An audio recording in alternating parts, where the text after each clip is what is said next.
The following is a production of DallasCowboys.com and the Dallas Cowboys Football Club. How about them Cowboys? Yeah! Go Cowboys!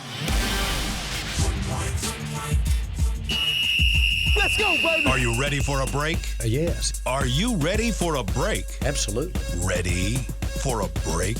Yeah, and so much for that. It's time for The Break on DallasCowboys.com. We were on a break! With Ambar Garcia, Brian Broaddus, Voch Lombardi, and Derek Eagleton. It is Friday, October 10th, 2025, Season 21, Episode number 55. Welcome to the latest edition of The Break. We are live from the SWBC Mortgage Studios at the Star.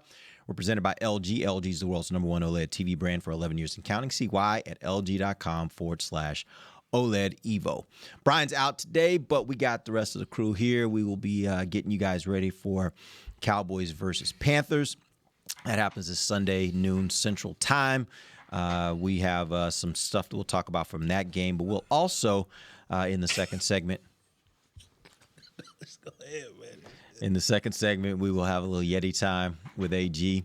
She's got some fun in store for us. She sent us a message. I hope y'all prepare. No, we prepared. I didn't even know what it mean. Brian had to go, oh, she wants you to go boom, boom, boom. Oh, okay. I was like, what you mean by lying, tell the truth? Yeah. What's going on? She wanted us to tell lies here on the air. So we're going to do a little bit of that in the second segment. Have a little fun with that. You get to learn a lot about us and some things that probably aren't true about us, but we'll do that in the second segment, and we'll have some predictions in the final segment before we end the show today, tell you what we think is going to happen on Sunday. All right, start first with some injury updates.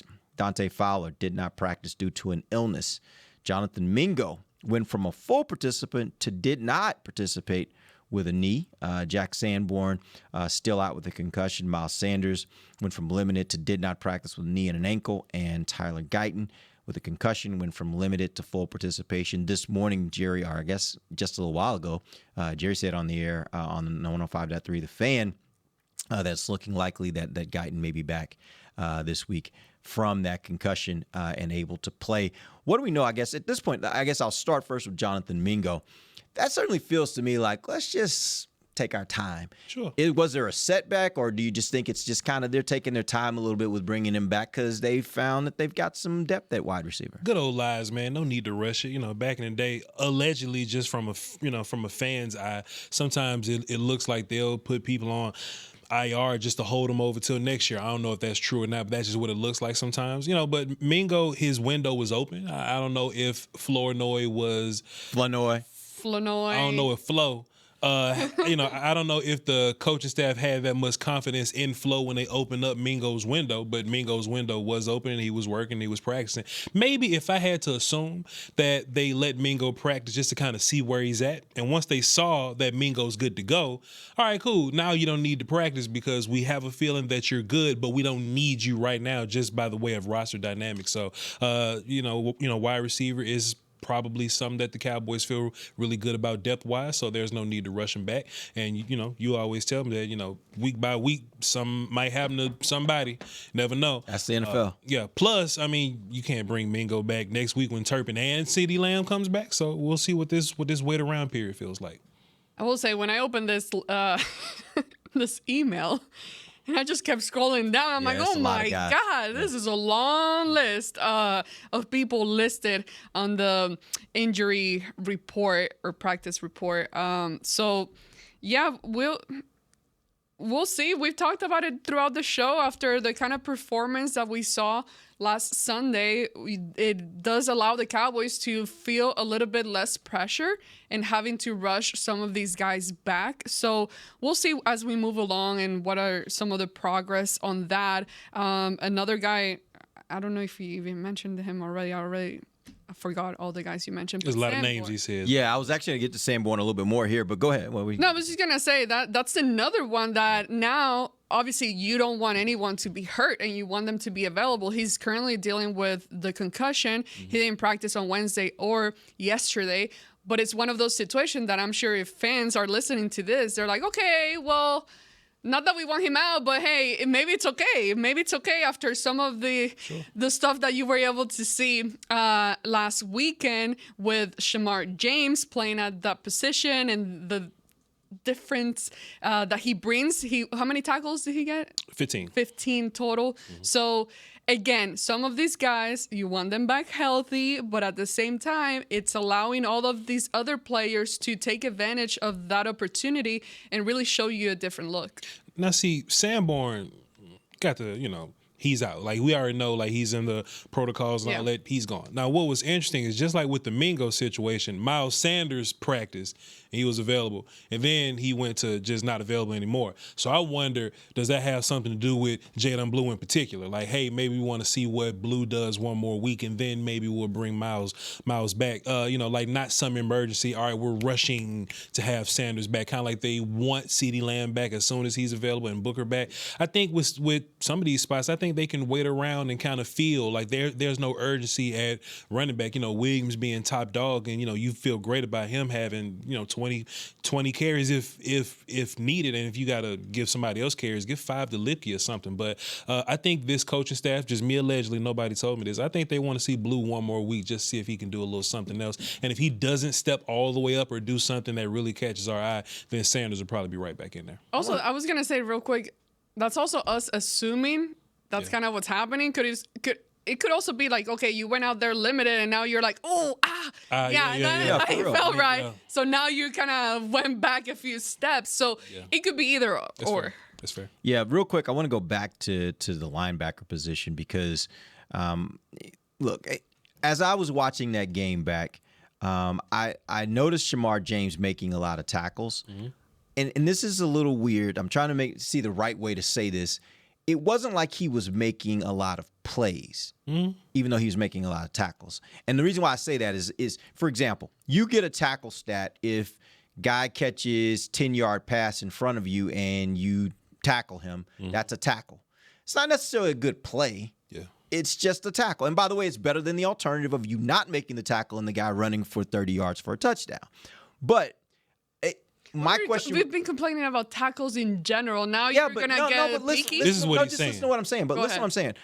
My thought is, in a week where you're playing a running game that last week put up 200 yards, is there concern that even though Sanborn hasn't been great all the time, I do think Sanborn diagnoses better than some of these young guys. And I think oftentimes he can put himself in position to be able to make some plays. I think there's been inconsistency throughout the linebacker group, so I don't think anybody has played great. But that all being said, I do wonder if Sanborn is a better fit. Obviously, injury is injury, and you won't have that option. I do wonder if Sanborn is a better fit for this week over Shamar James. What are your thoughts? I learned this watching corners in draft season a long time ago. When you see a corner with a whole bunch of tackles, they was looking for him. They was looking for him in the passing game, So there would be these games where Anthony Brown was the leading tackler for the Cowboys because they was throwing in that direction. So with James, he didn't miss many tackles. That was another thing that was going around. Oh, Shamar James didn't miss any tackles. He probably didn't. But they was all right in his vicinity, and it was like 9 or so yards down the field. What you want from James is to kind of see that quicker and get there and maybe bat something down, or maybe that's a 3-yard game. It's a 3-yard game, or just lay a hit to where they just miss in general. Like that's where you want him to be. Sanborn will definitely see that. He may not always get there, but it's not the biggest gains where the wide receiver or the tight end, whoever is catching it, and then they get 3 more yards. Sanborn to be right there. Our gripe with Sanborn is that if you was a little bit quicker, you may have made a play on the ball. That's not where you at right now. So I guess the conversation that we as viewers have to ask is, do you want the faster guy that'll get there, but he's young, so maybe he needs more time on task to see things better and learn and all this kind of stuff. Sanborn, who his ceiling is right where he's at right now, but maybe he gives you better opportunities right now. To your point, you're playing against Rico and them. You would probably rather. Honestly, you would rather probably like Leofau or like Clark or something like that to come in and be a bigger body and be aggressive in the run game. But, we'll see. And don't get me wrong, I'm excited for the future of Shamar James. And this is not a knock on Shamar James as much as it is, I think right now when you're playing a team that seems like they're pretty astute at running the ball, you kind of want that experience to be able. You can't afford to have the mistakes of slow to read, slow to react, and then you get there. You know, you want to have somebody who really sees what's going on, and that's where, you know, I just wonder if this is a week where you're really going to miss the experience of Jack Sanborn if he is not able to go because of the concussion. On that same token, too, with the Panthers, like you probably don't need a whole bunch of diagnosing here. Like Rico's probably just going to run right at you. So you may rather the guy that's not going to miss tackles. And Sanborn, he'll get there, but he will miss a tackle. Last week he had like 2 or 3. Yep. Shamar did not miss any. So if Shamar is the better tackler and this is the week where he has to, air quote, think less, then sure, then play him and just roll with it. What are your thoughts? I was going to say, with one thing, we don't have to make the decision now because the concussion protocol is the concussion protocol. So there's that. But in regards to the differences between the two, yes, you're always going to go for experience and whoever can make that read a lot faster. But at the same time, with Shamar James, when we talk about his speed, maybe that does buy him the little time of like, he is so quick, even though it takes him a little bit more to figure out, okay, where am I going? Where is it at? It's still, he's quick. And once he gets there, he's going to make the tackle. So what I'm trying to say is I feel like there's not a huge drop off. Mm-hmm.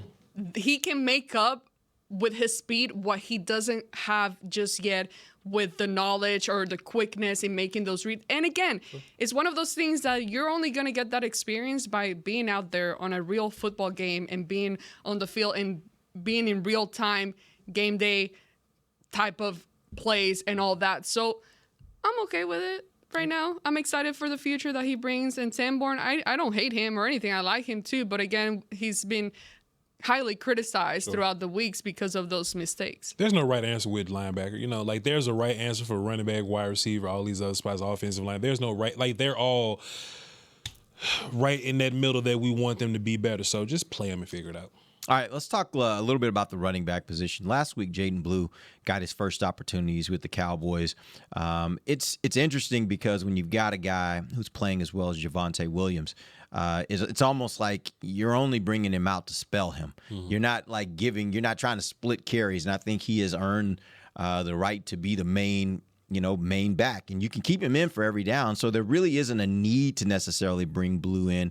What were your thoughts on what you did see from Blue in the few opportunities that he got? I think Blue's biggest play from what the coaches could see and what they really care about, and I don't want to assume that fans miss it because we have some educated viewers. There was this pass to the left side of the field to Flo there. And Flournoy. You still say Flo.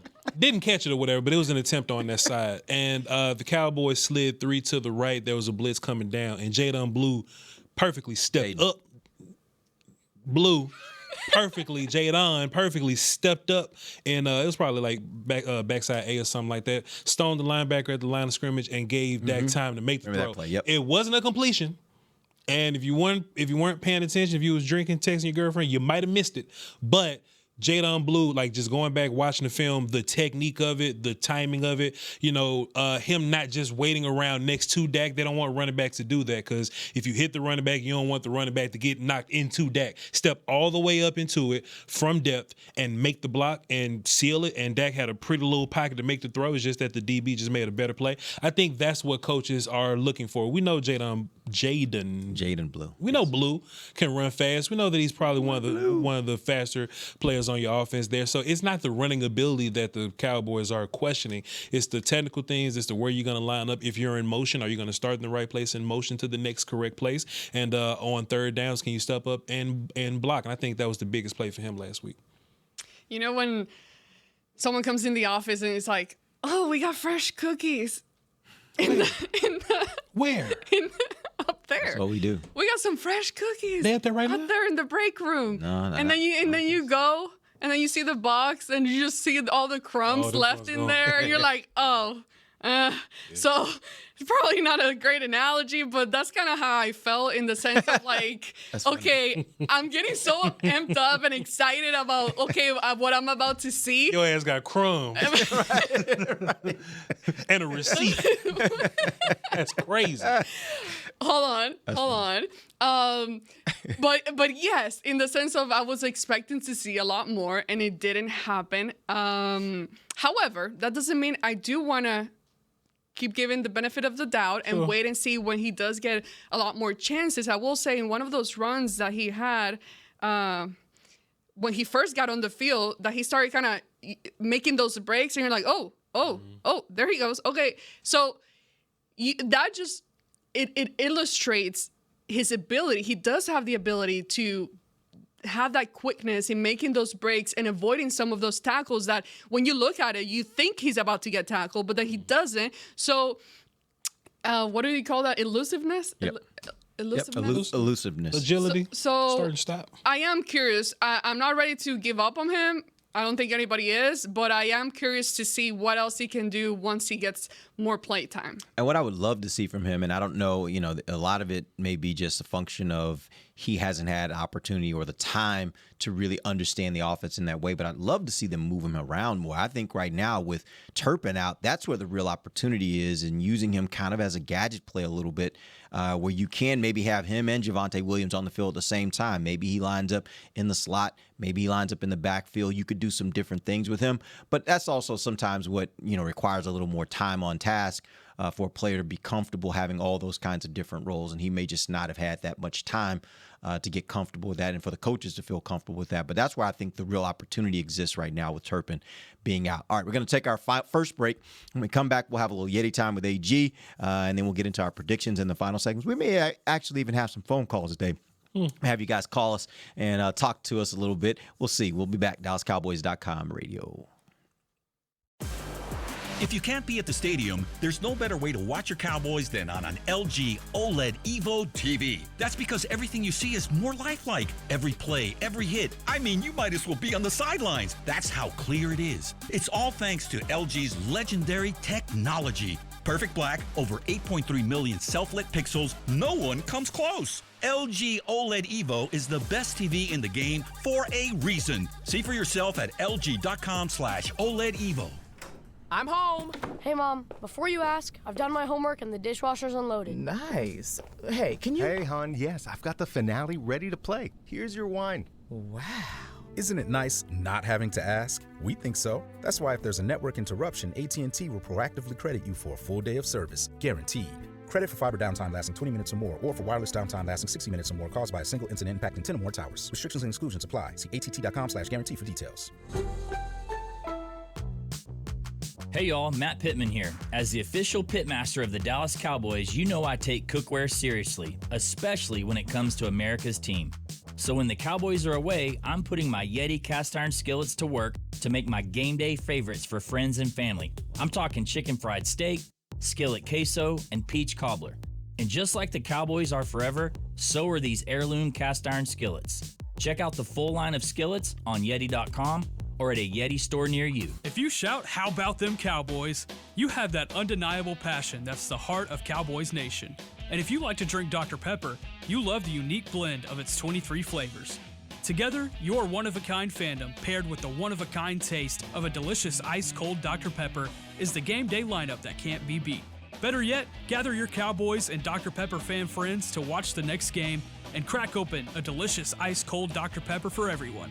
The wins will be even tastier. It's a pepper thing. Don't put off getting your oil change, Dallas. Take 5 Oil Change, a proud partner of the Cowboys, is faster than you think. They're so fast, you don't even have to get out of your car. You can take advantage of Take 5's stay-in-your-car 10-minute oil change at any of their locations across the Dallas area. And remember, at Take 5, you stay in your car because they're faster than you think. That means you won't even have time to show off your best touchdown celebration. Take 5, the official oil change of the Dallas Cowboys. Back to the break. AT&T connecting changes everything. Welcome back. It is the second segment of the break live from SWBC Mortgage Studios at the Star. It is Yeti time with AG. AG, what you got for us? This segment is presented by Yeti. Officially licensed Yeti Cowboy gear is now available at Stadium Pro Shops, concessions, and on Yeti.com. So today we're going to play a little bit of Two Truth and a Lie. So these guys are going to give us 3 statements, and we're going to get to figure out which one is the lie. So once we go around the table, you guys give us 3 things. Each person gets to ask 1 question, and this is where I'm going to involve you guys in the chat as well. On YouTube, by the way. If you're on YouTube watching live, that's where you can join the chat. Yeah, YouTube Live on the chat. So you guys, please, after you hear them give their 3 points, send in some questions. I'll pick the best one to ask them or that person. And then I'll let you guys vote as well as we try to figure out who or what is the lie, I should say. All right. You want to get it started, Derek? Sure. You want me to go first? I'll go first. All right, here we go. First point. I was once in a singing group called the EBs, short for Eagleton Boys. That gotta be true. Number 2, prior to working for the Cowboys, I played drums professionally for a local band. Number 3, my first job was selling the Houston Post in front of Kroger's on weekends. Okay. What was the genre of the EBs? What was Gospel. Gospel? Okay. You're a church man. But you also came up in that New Jack Swing era. So if you're going to be... I did not come up in New Jack Swing. I was in college by the time New Jack. 89? I was heading to... I graduated high school in 91, so... That's right there, man. That's right. Okay. Eagletons, there has to be a bunch of people in his family, right? A church group would be family members. If we was just some boy band, it might be your brother and some friends. You know what I'm saying? But if you was in the church, they'll make it more about the church and not like you. They wouldn't let you be a narcissist in church. I'm gonna say the EGs don't exist. Well, I get to ask a question, and sure. you can find I'm sorry. Okay, you can go on this 3rd point that you gave us. You were selling what newspaper? Yes, selling newspapers in front of Kroger's. Yeah. Okay. What was the time? What year was that? What was your schedule? At what time did you get to work? It would be on Saturdays and Sundays. I would get there usually around 8:30 in the morning, and I would be there until about 2 or 3 in the afternoon, something like that. I changed my answer. Because if you sell newspapers, you sell them joints from 6 in the morning. Newspaper people go in like early. 4 a.m. They early. Yeah. Look at his face. Look at his face. He don't want to get nothing away. All right, let me see. What does the chat But a black church won't let you be a narcissist and make it about you, though. They won't let you do that. They'll be like, Diane's boy is about to come up here and sing a song for us. Diane's boy. Yeah, but not the EGs. EBs, not the EBs. The Eagleton boys. They wouldn't let you do that in church now. I'm going to stand on the EBs. I'm going to stand on business with the EBs. That's the false one? I'm going to stand on business, yeah. All right, where you going, Amber? All right. I'm going to go with the newspaper. Okay. And then over here they're saying, they ain't sold newspaper in a long time. Right. That tells you how old I am. Yeah. All right. So, yeah, some people are saying that the newspaper is a lie as well. Okay. They say candy bars, but not newspaper. See, because I believe in the 90s, that's when they made the newspaper machine with put the quarters in, and then you open and get the newspaper. How old were you? He might be old enough. 12. He might be old enough to where they actually had to sell newspaper. He had to be a paper boy. In ancient time, that's kind of in front of Kroger. A 12-year-old by himself. I'm gonna go with the EGs because the black church ain't gonna let you get EBs. I'm gonna go with the EBs. All right. EB. Everyone in the chat is saying that the newspaper is the lie, and I'm gonna go with the newspaper as well. All right. Is that final answer? Yes, sir. All y'all wrong. I never played the drums professionally. I play the drums. Playing for fun. Been playing all my life. Okay, you're such a cheater. That's fair. What? That's fair. That is fair. In a game like this, I've small never played drums details, professionally. small I've never played details and professionally. manipulations. That's a good lie. And I said professionally with a local band. I've never played professionally or with a band. Like I've always played. I played jazz band in high school. I never played for an actual band and did gigs ever. I bet the EGs tore it up in there, boy. The EBs were cold. I bet y'all tore it up. Cold. Yeah. Cold. Like, yeah. bruh. We could turn a church We played this game. Churches did have like youth days where they had like youth. Oh, we sang. youth, We sang in. It didn't have to just be youth day for everybody. Okay. We were good enough for the adult day where they be like the EBs are coming up next. That is crazy. Yeah, we killed it. Crazy. We killed it. Okay. My cousin Corey, my cousin Damon, Yeah. my brother Kwame, and me. EBs. That's how DGs. I just see how If you easily. say EGs one more time. Bees. No, but honestly, on the newspaper, yeah, I sold news. That was my first job. I would go out there every Saturday and Sunday morning because I was just like, I want to work. Make a little bread, yeah. And, I came from, we didn't have a lot of money. So I was Kids like, was working at if that I age could, if back I could then, make yeah. some money, I looked in the newspaper to find the job. Yeah. So I was looking online. There was no online. I was looking in the newspaper. I saw, hey, do you want to, sell newspapers? And I was like, oh, sign me up. Yeah. And literally my mom would drop me off at the Kroger, and I would just sit out front, and they would deliver the papers to me, and I'd sit out front and pay $1 for a newspaper. And I had my competition was sitting right across the door from me. This guy named Nick that was selling the Houston Chronicle, and we would duel back and forth, like seeing who was going to sell the most papers. Okay. Good for you. That's all. You're so sneaky. That's not sneaky. Because you know what he did 3 years ago? Or we played this game like 3 years ago. Yeah, and his lie was, I had like 15 branding, Yeah. which he does. All he did was change the total of the numbers. I'm like, bro, like, who's going to know the total? Like, all we know is that you do have them, but it's okay. That's the game. The game's the That's game. That's the game. Game's the Okay. game. Don't hate the play. All right. Good for you. Go ahead, Voch. I'm gonna put my glasses on so y'all know when I'm lying. This might be terrible. I just can't be like, I have 100,000 subscribers on YouTube. I work for the Dallas Cowboys. I can't say that. You know what I'm saying? So I got to go way back. Okay. Way back ain't as way back as you. It's like 2009. All right. Put my glasses on so y'all know when I'm lying. That's yesterday. And I'm gonna look right at the camera too. Did you know in 2009 I played against Dak Prescott in a high school football game? In that same game where I played center, former Cowboys D tackle Justin Hamilton was my left guard. After we were defeated, I graduated and I coached football for 3 years. That last year, I coached under Brett Favre. I coached offense under Brett Favre. 2 truths, 1 lie. So Brett Favre, the playing against Dak. And former Cowboy defensive tackle Justin Hamilton was my left guard. Okay. All this happened in Mississippi, by the way, in 2009. How old are you? 33. How far is Hattiesburg from Natchez? Hour 30. Was that where you were? You were in Hattiesville? Hattiesburg, Mississippi, Southern Miss. I'm sorry, Hattiesburg, yeah. That's where I went to college, Southern Miss. I didn't want to go to Alcorn because that was like 2 minutes away. Yeah. I wanted to get away.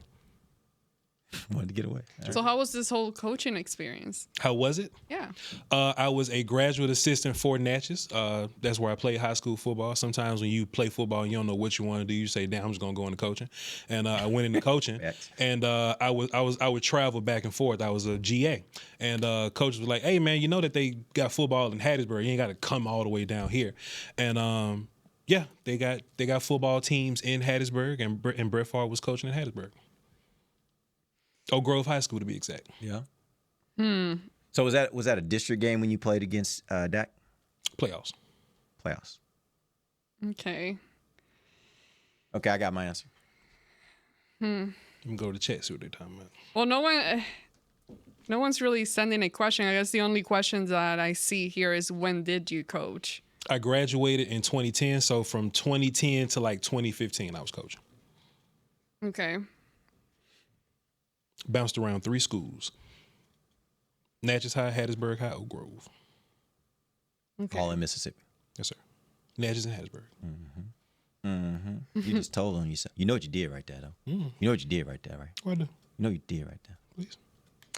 All right. The vast majority in the chat, they're all saying the Dak is a lie. You playing against Dak. What do y'all say? I say Dak. Ambar? Same. I'm gonna go with Dak.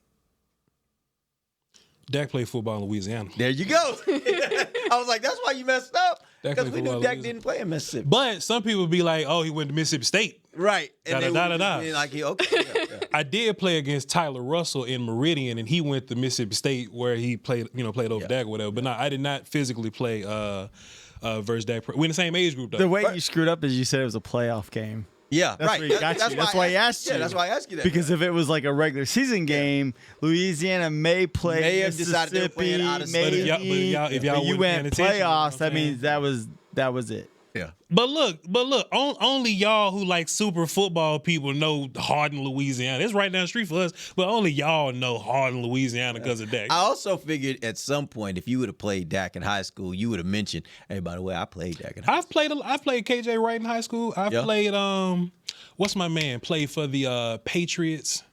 He was a linebacker. Damn, I always talk about him because there's this crazy. Like Vrabel? Not Vrabel. He's black guy.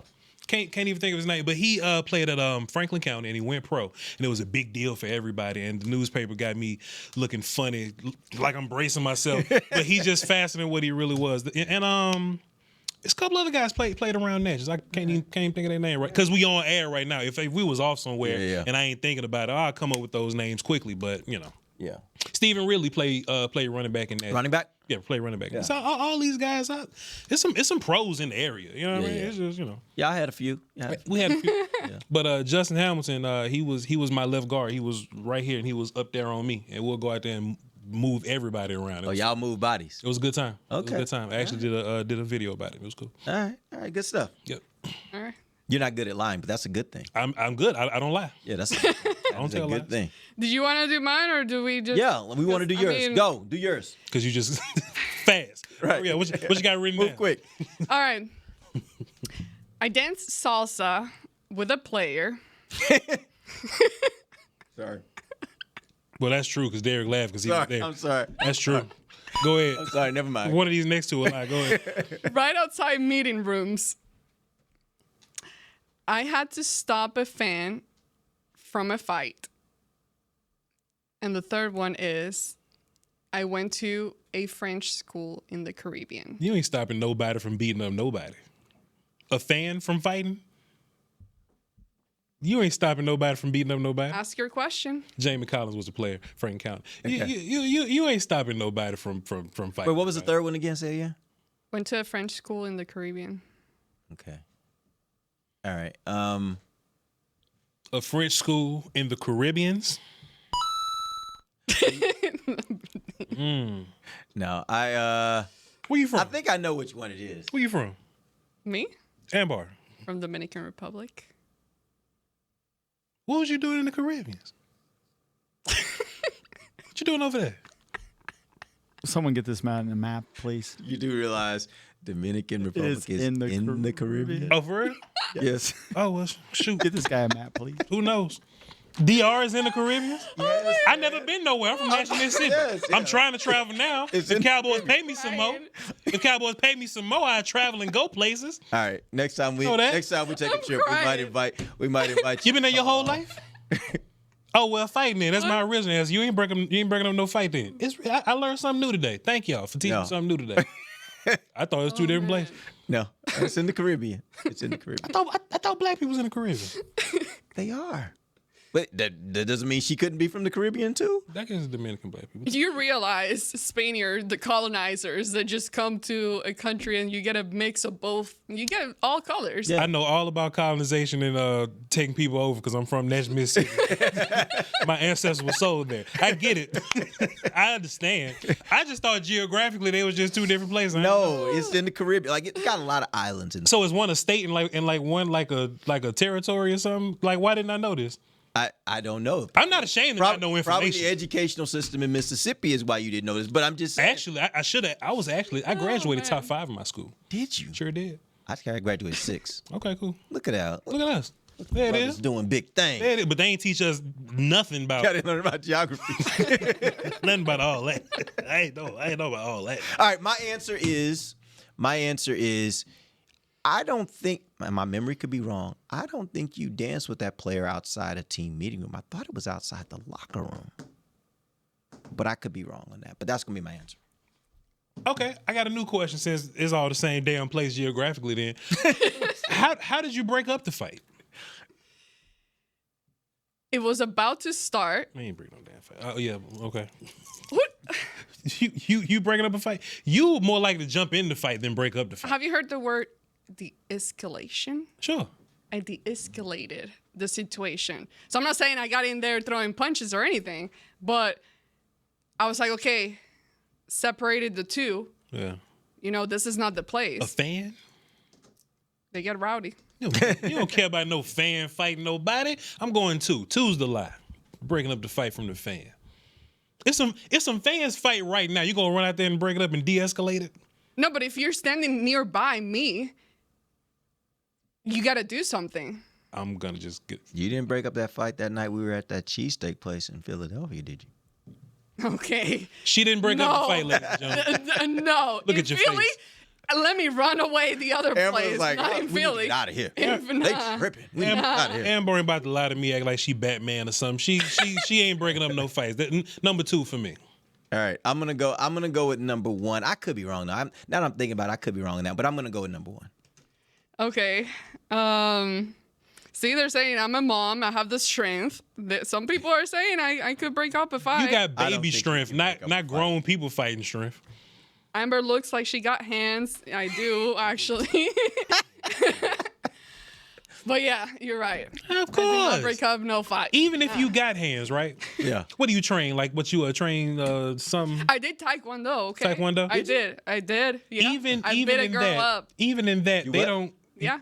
Beat a girl up. Oh, okay. Yeah. And got promoted with another belt. They wouldn't recommend you get into a middle of a fight. If you're a martial artist, they say get away. Yeah. So only fight if it comes to you. It'll come to me. Yeah. Shouts out to Ambar. Good game though. All right, that was a good game. That was fascinating stuff. Thank you guys learned a for lot playing. about you guys. For sure. Good stuff. All right, we're gonna take our final break. We'll come back. Let's get some predictions. We'll figure out what you guys think is gonna happen this Sunday. Cowboys versus Panthers. We'll be back. DallasCowboys.com radio. Every day begins with a promise to work hard and to build a future. That's why we're here, providing the tools, expertise, and John Deere equipment you have relied on for generations to help you get the job done right.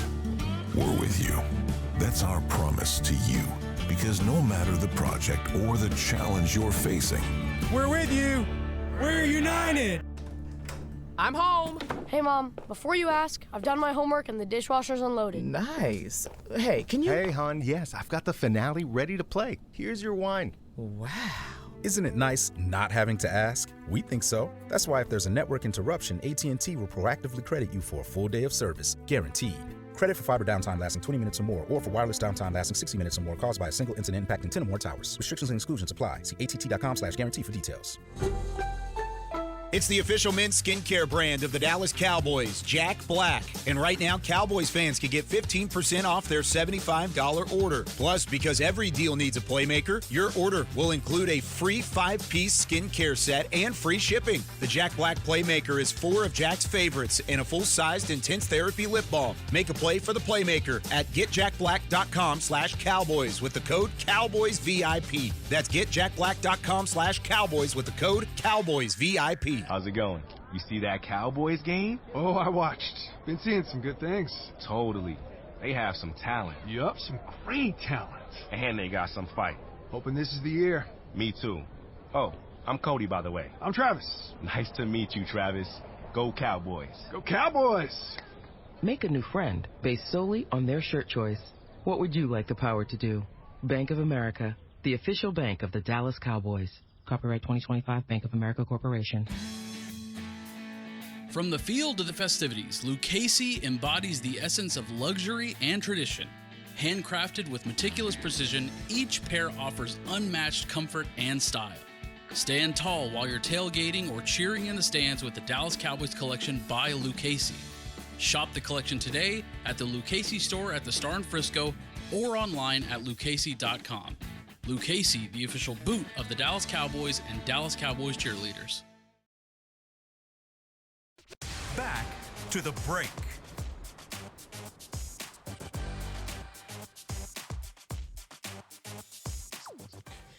Choose perfection. Choose LG OLED Evo. Check out the best TV in the game at LG.com. Welcome back. It is the final segment of the break. We're live from SWBC Mortgage Studios at the Star. This segment is brought to you by blockchain.com. All right, let's get a couple questions here before we get to our actual predictions. Which running back do you think will have more rushing yards this weekend? Javonte Williams, or Rico Dowdle? I would say Javonte because that's consistently what he's been. Rico had a hot game. If we can make an argument, the Cowboys' run defense, it hasn't been as great the last week as it was the first few weeks, but maybe that's like a play style that comes into play there. I would say that the Cowboys' run defense will be better than the Panthers' run defense, so I'm going to go with Williams having a better day. All right.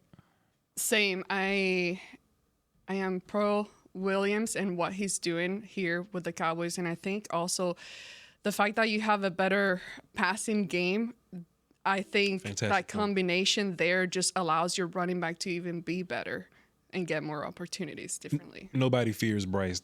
Carolina's going to try to keep Dak from whooping him all day, for sure. Great point. All right. Ryan Flanoy, over under 100 yards receiving. What's his name? Flanoy. Okay. Over under how much? 100 yards. I don't think he's going to get 200-yard games back to back. I mean, that's just like football math. Miles Austin right there. If he does, he's going to be Miles Austin and he's going to be starting for a while if he get 2 back-to-back 100-yard games. But just conventional wisdom, I just wouldn't assume that he'll do that back-to-back like that. And honestly, if GP has a better day versus Horn than he did versus Gardner, some of those yards could possibly go to him. Ferg is going to be involved. So, I mean, I could see Flo having another good day. But if he has 2 100-yard plus days back to back, then we ain't gonna be talking about Mingo very much at all coming up. Yeah, I think he's gonna have a successful day but I don't see it getting to the 100. Like I see him being involved and being positive, but not to that. I hope he does. Sure. I hope he does, but yeah, I don't see it. But if he does, though, right? Like if he goes out there and has another 100-yard game, just another, 10 or so targets, that turns into 8 catches, and we give him some more carries. He has another good day there. Maybe get in the end zone this week. What does that do in the grand scheme of how we looking at when Turpin and Lamb comes back? What do we do with Mingo and Tolbert at that point? For me, I've already kind of in my mind, I don't think anything changes with your top 3 guys. Sure. I don't care what he does in this game relative to last game. I think for me this year, CeeDee Lamb, George Pickens, and Turpin are my 3 top receivers. Those are the 3 guys that I'm going to ride. Now, what it does tell me is I got a little more leeway in the event of injury. Sure. I got a little more leeway if I need to spell those guys. I got a little more leeway if I want to figure out how I can run 4 wide receivers. Like, sure. I got something where I feel like I can make some things happen where I think this guy could be a reliable part of my offense when I need to use him. But I don't think anything I saw says that makes him a preferable receiver above my top 3 guys. What do you do? I'm just going to talk about Tolbert for a second with the most respect. What do you do with a player that's kind of getting outplayed by some other guys on the team, 3 or 4 guys on the team, and he doesn't really have a trade value? You know what I'm saying? You just can't hold on to everybody, because if you hold on to everybody, you got 6 receivers now just holding on to those guys, right? And, Mingo has been activated from his window. At some point, he's going to have to get involved. Assuming nothing happens with, none of that kind of stuff and Lamb and Turpin comes back, what do you do with a guy that you can't trade? I don't assume I have to do anything with Mingo right now. I'm talking about Tolbert. I understand that. Okay, go ahead. But I'm saying I could run with 5. Mm-hmm. And I'm good. Like, I don't have to do anything with Mingo. I feel also that a lot of times when we're in situations like this, you're like, okay, well, what are you going to do when this guy comes back? And sure. blah, blah, blah. More often than not, things happen sure. to where the pieces just start kind of aligning themselves. Like sure. somebody else is going to go out and then something else happens. So it's never where we're stuck in this little pickle. 100%. So what I'm saying is, if that doesn't happen, if none of that happens, and Mingo's window is open, don't you have to play him at some point if his window is open? All it means is you got 21 days to figure out if you're going to bring him off of IR. Next week going to be 14. So there's a possibility that they can put him back on IR. The thing is, you don't have to put him back on. He's already on. He's still on IR. Still on. The 21-day window just says you got 21 days to figure out if you're going to bring him back. Sure. And if they decided they didn't want to bring him back, he would just stay on IR for the rest of the season. But at that point, is that for the rest of the season, or that would be for the rest of the season. You can't do a 21-day and then do another. I think you open the 21-day, and I could be wrong. I'll check on that. Sure. My understanding is you open the 21-day window. Within that 21 days, you have to decide whether you're going to bring him back or not. Yeah. And then you make that decision, and either he stays on IR for the rest of the season, or you bring him off of IR at some point in that 21 days. My point is, I don't think they have to do anything with Mingo if they don't choose to. Yeah. Now, again, I think in today's NFL, things just happen. They do. But I will also say, the problem is you can't get any of these guys to your practice squad and then be able to bring them back up, right? So you're either going to have to not do anything with Mingo, or you're going to have to ride the whole season, or unless somebody else gets hurt, you're going to have 6 wide receivers on your active roster. I think that's heavy. That's heavy. Yeah. And that's why I'm saying I think if it were me, if I were making the decision, then if everything held true, all my receivers were healthy, and I'm at a point where I got to make a decision on whether to bring Mingo back or not, I think my at that point my preference is probably just to say I'm going to stick with Mingo just where he is. Yeah. I would love to know what we have in Mingo, because I have a great feeling about what we have in Tolbert.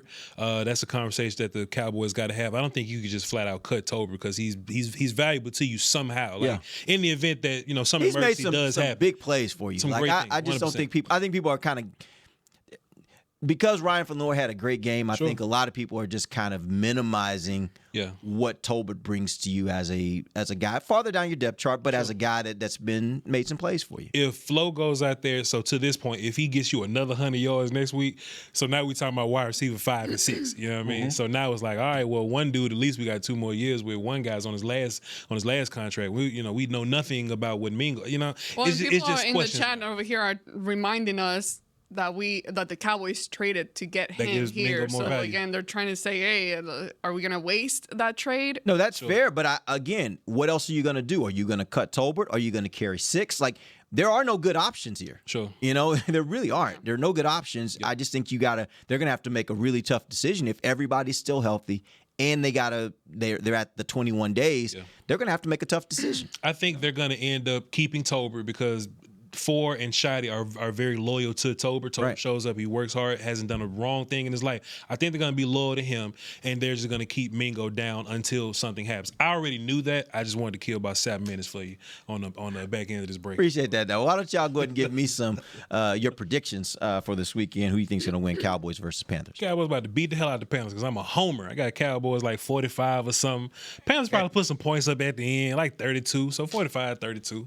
Weird score. You can be a homer, but a realist too. I'm a realist homer. Cowboys gonna put up a ton of points on that defense, and they gonna find a way to put points up on us. You're a homer, a dreamer homer. I wish that I could save everyone. Homer. I don't know. I wish that I could save everyone, but I am a dreamer. Yes, I'm picking the Cowboys too for this one. I think it is 30-24. I still think the defense struggles a little bit, but we're gonna see them go out there with a lot more confidence than before. So hopefully they're able to make the right stops for the offense. But Cowboys win 30-24.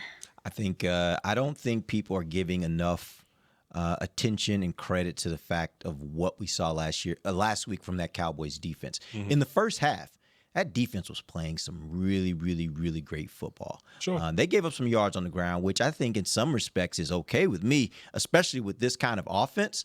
With this kind of offense, it's always going to put pressure on the opponent to keep up. Yeah. And it's going to force them to get a little bit desperate at times to get away from the run. So that's going to help slow down the run, I think, a bit. But that being said, I think this defense is improving. I think it will continue to improve. I think it's a big win for the Cowboys. I don't really think it's a close game at the end. I think Cowboys win 38-17. And this defense continues to show us a little bit more, getting a little bit better, improving every week. And I think the defense, at the end of the game, we will be talking a little bit more about this defense for 2 weeks in a row. Has now played some pretty good football. Mm-hmm. All right. Appreciate you guys joining us. We'll be back on Monday.